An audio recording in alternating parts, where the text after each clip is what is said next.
Good afternoon, thank you for coming. I feel slightly odd talking about Soweto 76 in the middle of a strike, academic boycott. So the irony is compound, and I'm not sure how I should respond to this, but as a South African, I'm an opportunist, so any soiree is good enough for us. We did, after all, elect Nelson Mandela. I'm going to try, since the paper I think has been circulated, to just offer something like the highlights, the key concepts, and what I'm trying to do. But let me say in a word. Firstly, is it possible to thank people, or should that be left? I don't know, do what you want. I don't want to get anybody into trouble, but thank you very much for being a solicitous and generous host, and for having me a splendid view. This paper is a response to an invitation that I received to talk about Badiou. I think of myself as an odd invitee to a collection on Badiou, and it's particularly on logics of worlds, because I have questions about Badiou. I have certain discomfiture, and let me say from the get-go that I'm not sure where the politics is in Badiou. I can see where the philosophy is, and there is, of course, this Maoist tendency, very much a my way or the highway proposition. But what I try to do in the paper is think about the ways in which I might be able to use Badiou. So I've tried to use these concepts, and given this is the other instance of opportunism, it's the 40th anniversary, it's just 2.5 weeks away of Soweto, 1976. I wanted to perhaps, turn Badiou to a political use, especially to have, and I may read this section of the paper in completely, I apologize for that, but Badiou's notion that language does not constitute a politics. And you can't argue about 1976 without language, because it's a direct response to the National Party's imposition of Afrikaans as a language of instruction in black schools. So that section of the paper I may very well read.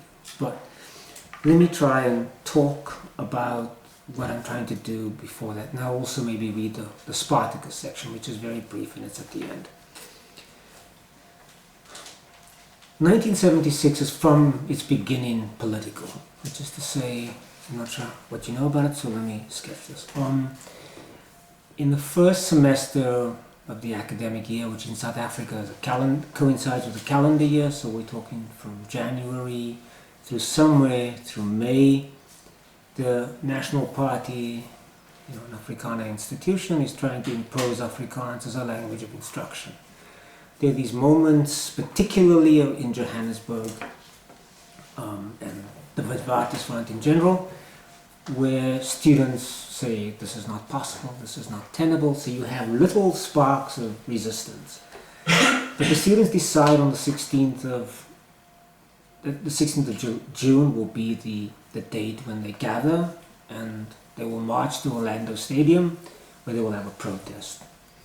It's intended to be peaceful. They're not looking for confrontation. They certainly don't have the means to confront the regime.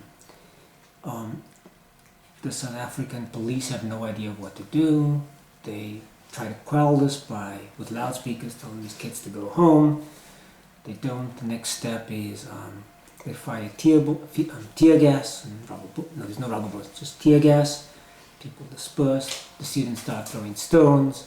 They shoot two students. Soweto is born. That's it.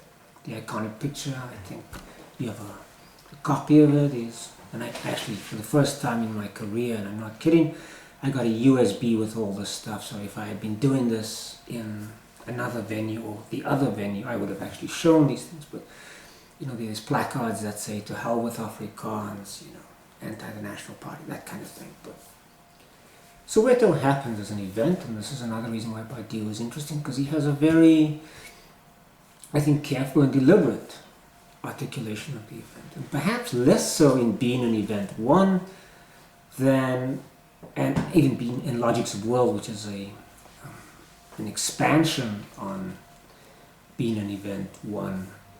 But perhaps, Ethics and Understanding, an essay on the understanding of evil, seems to me where Badiou offers this very useful notion of supplementarity. In other words, he says we don't understand the event fully in its having happened, but we come to it. So the notion of supplementarity I find useful. Anyway, so Soweto happens and it's political. And my response here is not to make a claim for the politics of Soweto or Soweto as a political act, Soweto as politics, but rather to argue through Badiou a number of concepts that this is actually an event that requires philosophizing. In other words, it requires thinking. And this is especially why it requires thinking, because on this, in anticipation of the 40th anniversary of Soweto, what has happened, as is true, and Elvira and I were having this conversation a few minutes ago, Soweto has become appropriated and part of a continuous discourse, a seamless discourse in the South African political scene, if that's the right word. In other words, there is presumed to be a trajectory that leads from the founding of the ANC in 1912 through the founding of the ANC youth movement in early 1940s, where Mandela, Anton Mbeki,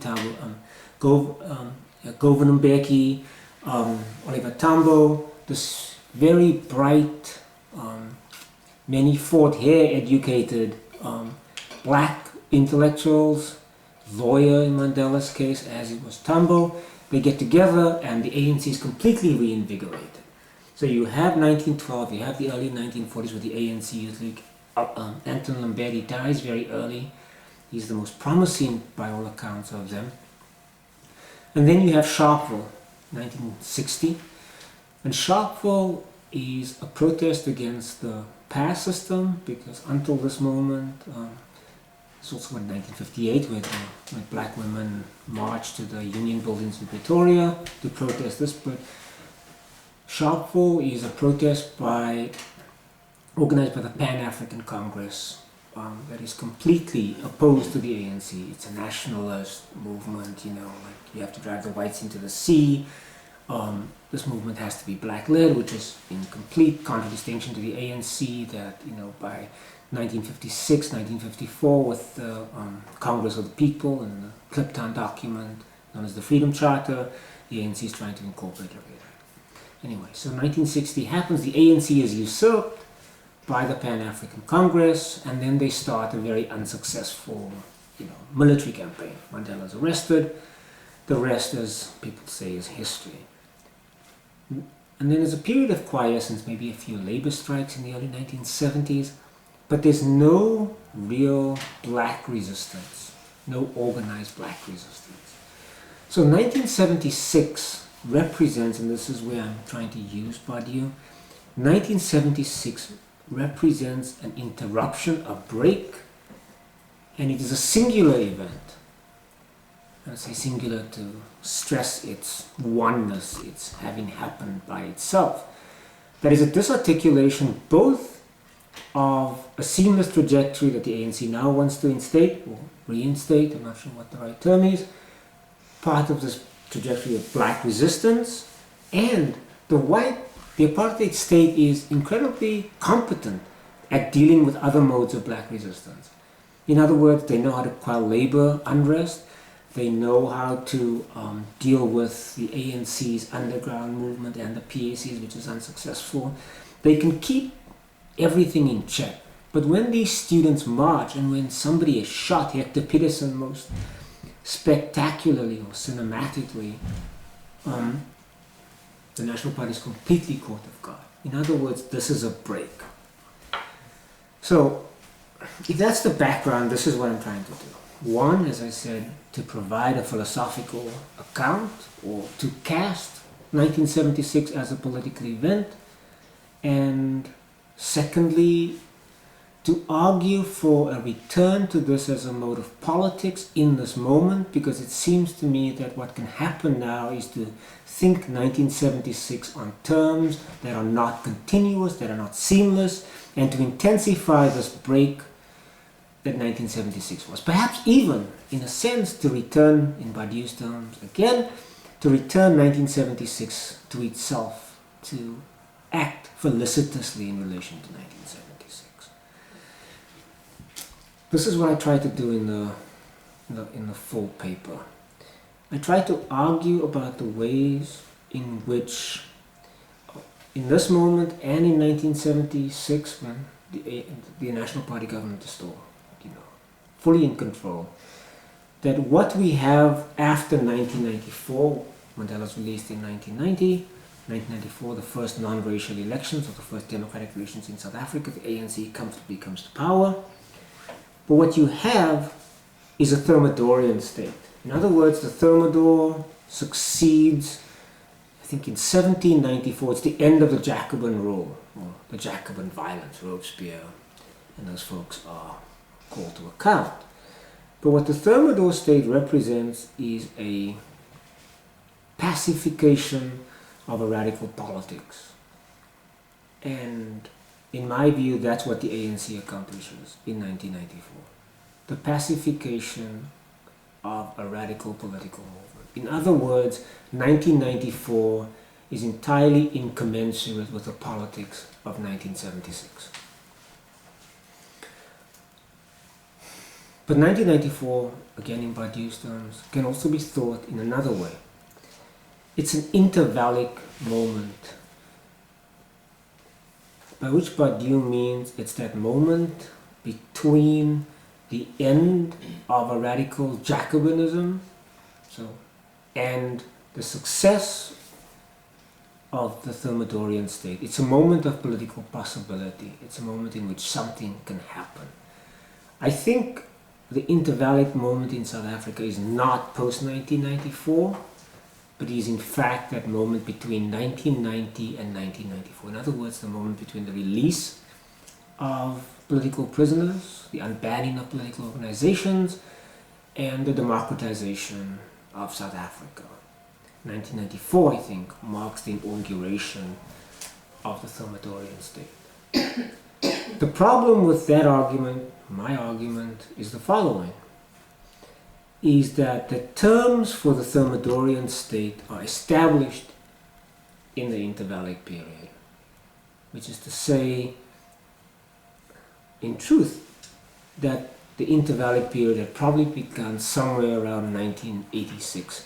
The moment that South Africa is declared to be by the ANC ungovernable, which is around the mid-1980s, that's the moment when the regime and the regime to be, the regime to come, I suppose, they're already talking to each other. So we might argue that in South Africa there's never really an intervallic period. There's never really a moment for a radical politics to take hold. So my terms, this is not what I argue in the paper, this is simply, my reflections having read it and tried to prepare for this, is that I may be wrong, is that South Africa may be this instance where the Thermidorian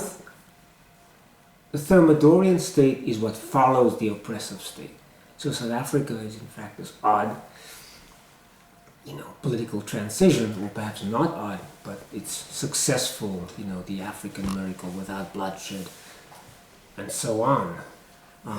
That it's in fact at the expense of 1996 or 1976. So were I to recast my argument, I would say something along the lines of the idea, because Badiou says you can only have the revolution with the idea, is that the idea of 1976 is already betrayed before itself. It's happened a long time in advance. Okay. I am going to just try and talk about language, because I would much rather have a conversation, but I'm just going to read two sections of the paper, one about language and one about Spartacus, and I'll just say something briefly about Spartacus. Badiou argues that, you know, Spartacus is the figure of return. So in this way, Badiou seems to me strangely and unacknowledgedly almost Trotskyist, this notion of a permanent revolution, though those are not the terms he would use. But he says you have the first Spartacus in 71 before the Common Era, and then you have Toussaint L'Ouverture at the end of the 18th and beginning of the 19th century. And then you have Rosa Luxemburg and Karl Liebknecht in Germany. That's the third Spartacus. So you have Spartacus, Black Spartacus, Toussaint, Red Spartacus, Rosa Luxemburg and Liebknecht. And I'm arguing this paper, as you can see, is, you know, the fourth Spartacus, which is the student body. And I use that in Badiou's sense, the body of the students, the body the students make up, as well as the individual bodies and the ways in which they bring this together. But the fourth Spartacus is Soweto, the student body of Soweto in 1976. But as I will, when I read it, it'll become a little clearer, I hope. Spartacus can only operate in anticipation of the next Spartacus. In other words, the work of the revolution is not so much to come as it's that work which resumes at best after the intervallic period, more likely after the Thermidorian state. So I'll just read a couple of sections and then we can talk. The 1976 student revolt was ignited by language. The apartheid regime decided that all black school children had to be instructed through the medium of Afrikaans, the dominant language of the National Party. From 1975, February 1975 on, this was already beginning to cause consternation. Black students are protesting. This happens between Feb 75 and May 1976. This is because Afrikaans was not only a third or second language to most black students, and it meant that learning in and through the language would be extremely difficult, but Afrikaans was also widely despised as the language of the oppressive regime. In response to student protest, the regime was quick to hit back with even harsher forms of violence. And then, as I say, you know the iconic picture, it's there of Hector Peterson being carried.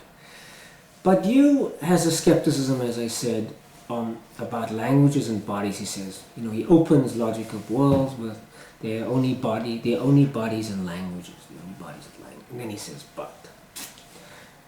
So Badiou's skepticism about bodies and languages is well known.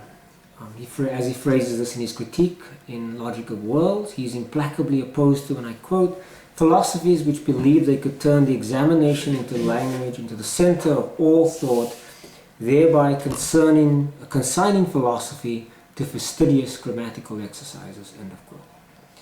The ways in which language constitutes the ground, the logic in Badiou's terms, of Soweto 1976, presents at once a singular philosophical challenge to, and the grounds for political possibility for thinking the South African event through Badiou, as I said.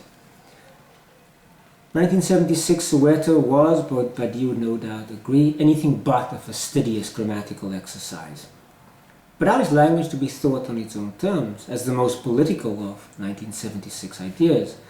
Is Badiou wrong about languages and bodies? Can politics, or radical politics at that, produce an event based entirely on bodies and languages? Does the truth of Soweto 1976, without the pivotal except, because Badiou says there are only languages and bodies except, does the truth of Soweto 1976 reside in languages and bodies? As such, does Soweto 1976, the event of language, that is the event that language made, mark the limits of Badiou's critique of language and bodies? Transcribed provocatively, does Soweto 1976 mark the eventuality of language and bodies as objects for thinking a truth? Or does the Badiou's theory of the severe anti-political limits of democratic materialism, because this is almost democratic materialism, almost coterminous with the Thermidorian state, where, as Foucault would say, the great accomplishment of the neoliberal state is your right to choose.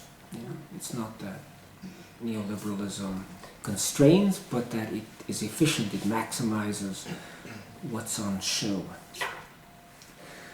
That is, the truth The truth of the event can only be revealed if the issue of language as it pertains to the event of Soweto 1976 is understood differently. That is, if the protest against the imposition of Afrikaans transforms the catalyst for the event from language as such, the medium of instruction, into a truth, an identifiable political object. The instrument the apartheid regime used to further subjugate an already oppressed people. In this regard, Badiou's thinking is especially apropos because of how he allows for the emergence of a truth that can, as it were, emerge out of languages and bodies. It is not, Badiou writes, and I'm quoting, a matter of the bond of prohibition, tolerance, or validation that languages entertain with the virtuality of bodies. It is a matter of knowing if and how a body participates through languages in the exception of a truth. End of quote. In the case of Soweto 1976, we know that black bodies participated through language in the exception of a truth. Black bodies, essentially principled, freed from relation, that is, freed from their parents. These students were just there, and this is what I mean by the kind of disruption in the event, or the eventality of 1976 as an event. There was nothing, there was no precedent for what these students were doing. When there may have been, there were definitely student protests before, but they were mostly contained in universities. Fort Hare, the University of the Western Cape, other racially designated universities. But high school students had never been in the forefront of a political struggle. So, freed from relation, from their parents, from the liberation movement, ANC had no control over this, nor did the PAC, from narrow organizational affiliation, freeing themselves also from the educational apparatus. There were two key moments in the high school struggle, I would say. One was 1976 and the other was 1980. And in 1980 you could hear students sing, "Hey teacher, leave them kids alone, all in all you're just another brick in the wall." So for those of us old enough to remember that particular musical moment, that was the kind of freedom from an educational apparatus. The students did so firstly through their protest against Afrikaans, and then through their willingness, their intense militancy to confront the weaponry of the South African police and the South African army. What was initiated in and by language became quickly a political truth. Language, so understood, is less about discourse than it is about political instrumentality. So, these students said that it was not about Afrikaans, that was just a trigger. It's really about exploitation, oppression, limited life opportunities, and so on. So Afrikaans can in this way be understood catalytically along the lines Badiou prescribes in the Rebirth of History. His reflections on the Arab Spring, and I quote, "If riots are to signal a reawakening of history, they must indeed accord with the idea." The 1976 student protest against the imposition of Afrikaans resonates, it cannot be said to coincide with Badiou's first condition for the idea only so far as the idea of history cannot be disarticulated from language. The students who made the protest of Soweto 1976 produced a real rupture in the apartheid world. As such, these students sought to, in the light of more than 2 decades of state repression and legislative restriction, the banning of the ANC, the banning of the PAC, the incarceration of political leaders, what they did was reawaken history and incorporate it into the language-fueled protest, into that much longer standing protest. Racism, oppression, exploitation, and so on. Freed from relation, these students were free to be essentially militant, to act without precedent, free to open up to practical possibilities. Soweto 1976 was a form of political organization which in turn produced a political subject and led to mass mobilization, beyond the imaginary of both the National Party and the ANC. The apartheid regime, as I said, knew how to deal with black political parties. It was equipped to quell labor unrest, but it did not know how to battle the idea birthed by language, their language, organized by students. Soweto 1976 represented a new idea in the history of black resistance. Black student autonomy and political ingenuity and the subtraction of history from politics. Many of the ideas in the broad sense about resistance that informed Soweto 1976 was drawn not from the ANC but from the burgeoning black consciousness movement, which was led by Steve Biko, a black South African activist whose thinking was influenced by Fanon. Because of the ways in which Soweto ruptured or cut the world around it, Soweto 1976 signaled the rebirth of anti-apartheid history. This inaugurates for Badiou the conditions for a twofold political development. I quote, "The rebirth of history must also be the rebirth of the idea." End of quote. The idea then is what sustains this. A radical political order in which discrimination, subjugation, and unjust economic order are all abolished. So Soweto sought in the first instance to overturn apartheid law. However, in organizing itself as a militant body, the students created a new political subject, a subject that made a new present possible. The student body, moreover, was created through a radical process. There was an observable, as Badiou puts it, amount of unruliness in the appearance of its subjects. End of quote. Without political experience, echoing in some ways what had happened, as we know, in Tahrir Square in 2011, the students gathered themselves, drew upon their own demands, organized their own marches, behaving in a suitably unruly fashion, appearing upon the South African political in a singular form, as that body that refused and refuted the dictates of the apartheid regime, empty-handed except for the idea. The students presented a new way to live under the strictures that would not adhere to the structural limitations imposed upon the black body. This body was faithful to the idea. Badiou maps this process as follows, and I quote, "To live is to participate point by point in the organization of a new body, in which a faithful subjective formalism comes to take root." End of quote. With every protest, with the construction of every barricade, with the articulation of every slogan, each making its own political point, that is to say, point by point, they emerged a student body ever more faithful to its subjective form. Sorry. So, I'm going to start this, and this is the final section, it's going to take a few minutes, the Spartacus section with an epigraph from one from Badiou, but also a couple of lines from a poem called Soweto by the South African poet Sipho Sepamla. "The myths attending your name have been spooks in the minds of many." That's Sepamla. This is Badiou from Logics of Worlds. "With regard to every genuine protest, one can rightfully hope that a new present, by activating de-occultation, will make that present's lost radiance appear at the solvivic surface of a body." This is me. It is in this regard that Badiou's politics is especially useful, because he promises the possibility of a present that is faithful to an other present.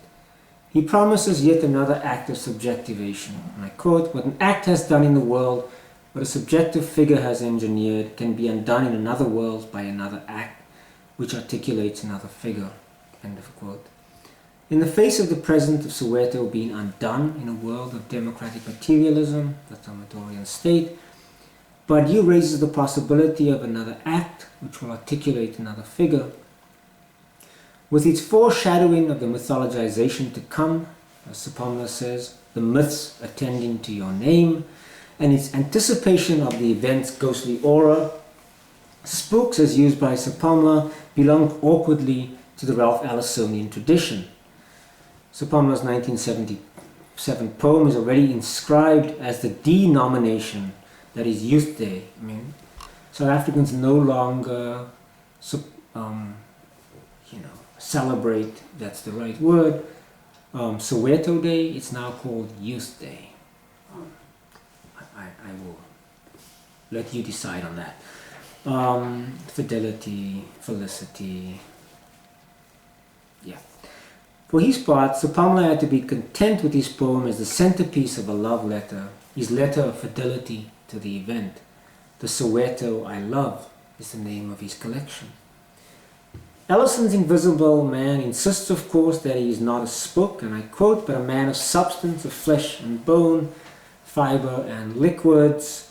I might even be said to possess a mind, end of quote. Even so, possessed of body and mind, Invisible Man cannot be seen. Nevertheless, he haunts the American psyche. As his several iterations of black Americanness iterate, Invisible Man articulates another figure, infinite other figures. That figure is the one who can make a new present, a figure who can, if only on the lower frequencies, speak for you. Like Invisible Man, Supamla and Badiou are reaching for another figure whose act is to make a new present. This other figure will have no patience with the infinite variegations Invisible Man of blackness is prepared to endure. The Invisible Man of blackness is prepared to endure.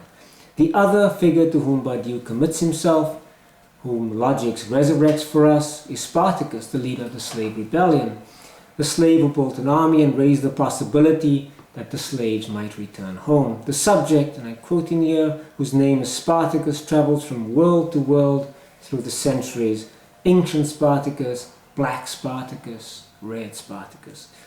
End of quote.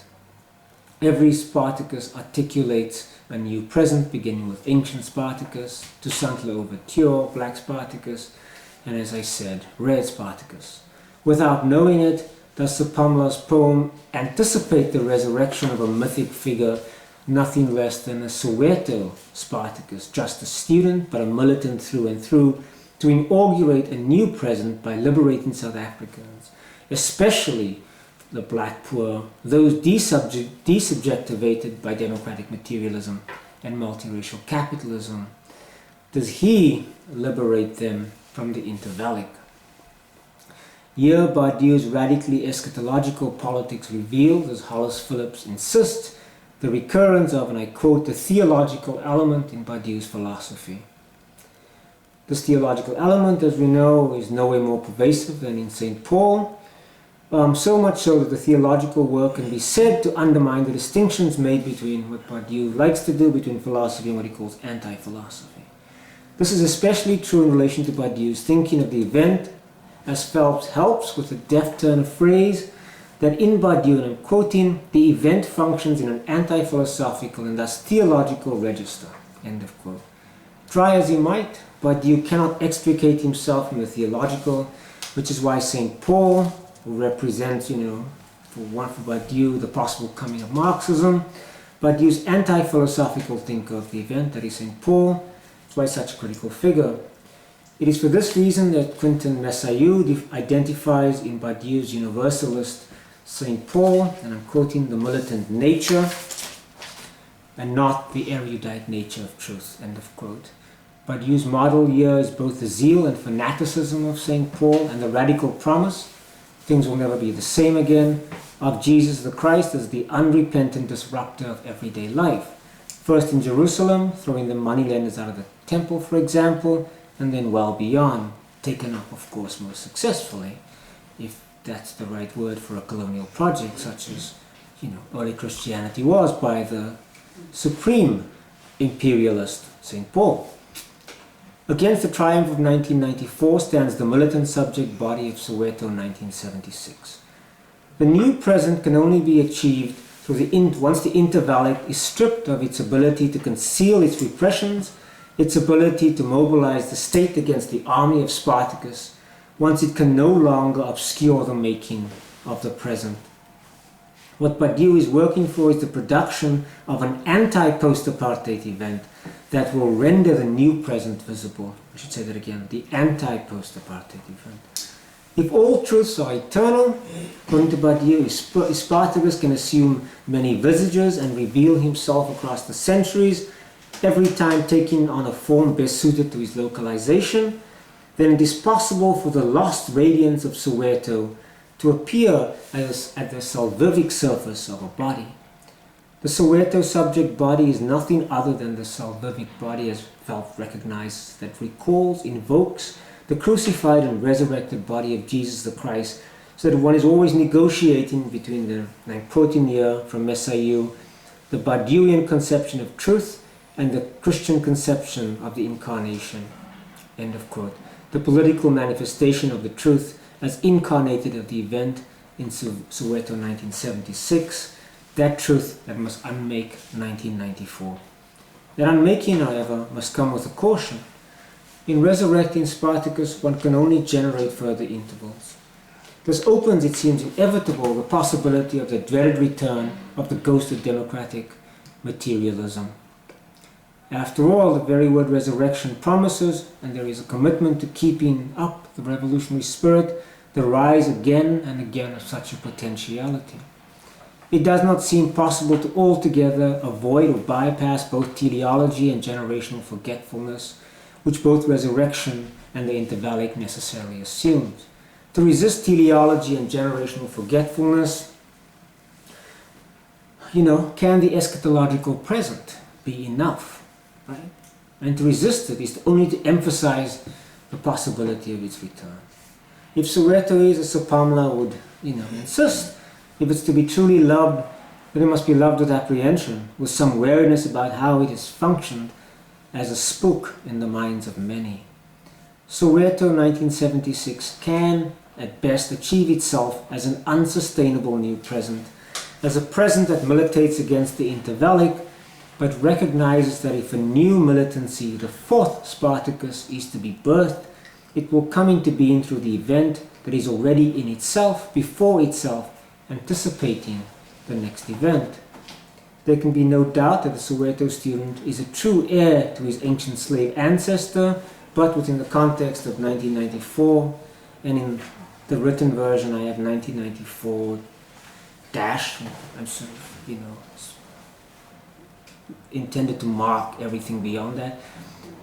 Within the context of 1994, out of historical and political necessity.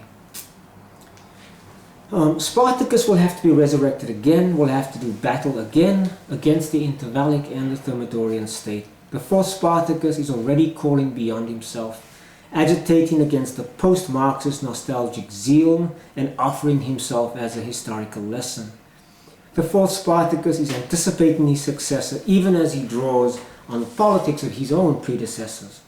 The work of Spartacus, which is the work of Soweto in 1976, is always to make the event possible regardless of the extant strictures.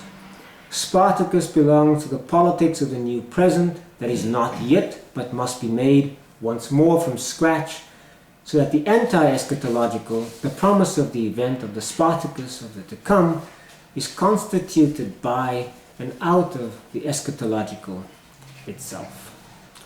Thank you.